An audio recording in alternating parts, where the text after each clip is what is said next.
I found that nothing in life is worthwhile unless you take risks. Nothing. Nelson Mandela said there is no much passion to be found playing small in settling for a life that's less than the one you're capable of living. Now, I'm sure you, in your experience in school and applying to college and picking your major and deciding what you want to do with life, I'm sure people have told you to make sure you have something to fall back on. But I never understood the concept. If I'm going to fall, I don't want to fall back on anything. I want to fall forward. I figured at least this way I will be able to see what I'm going to hit. With some consistency, you will never finish. So do what you feel passionate about. Take chances. Don't be afraid to fail. There's an old IQ test that equals 9 dots, and you had to draw 5 lines with a pencil within those 9 dots without ever lifting the pencil. The only way to do it was to go outside the box. Don't be afraid to think outside the box. Don't be afraid to fail big, to dream big.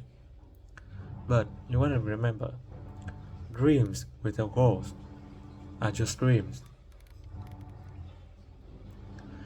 Reggie Jackson struck out 2,000 times in his career, the most in the history of baseball.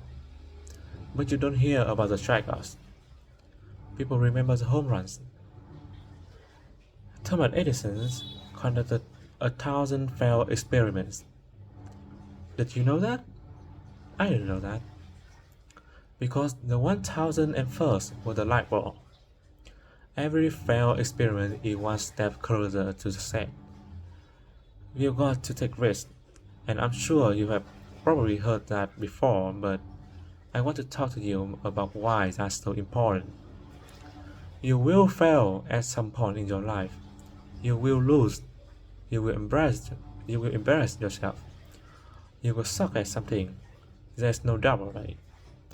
And I know that's probably not a traditional message for a graduation ceremony, but hey, I'm telling you, embrace it because it's inevitable. In the acting business, you fail all the time. Early on in my career, I auditioned for a part in Broadway musical. Perfect role for me, I thought, except for the fact that I can sing. I didn't get the job, but here's the thing: I didn't quit. I didn't fall back. I worked up there to prepare for the next audition, and the next audition, and the next audition. I pray, and I pray, but I continue to fail, and to fail. But it didn't matter, because you know what? There's an old saying you hang around. There's an old saying you hang around the barber shop long enough, sooner or later you're gonna have a haircut. So you will catch a break, and I did catch a break. Last year I did a play called Francis on Broadway, but here's the kicker: it was at the Core Theater. It was at the same theater that I failed the first audition 30 years prior.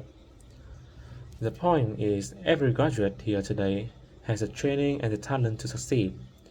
But do you have the guts to fail? If you don't fail, you're not even trying. I will say it again. If you don't fail, you're not even trying. To get something you have never had before, to do something you never did.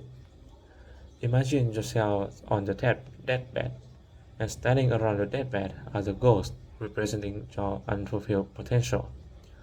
The ghost of the ideas you never acted on.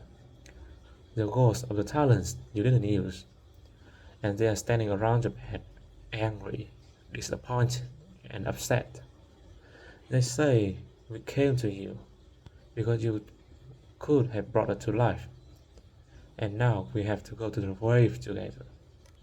So I ask you today, how many ghosts are going to be around your bed when the time comes?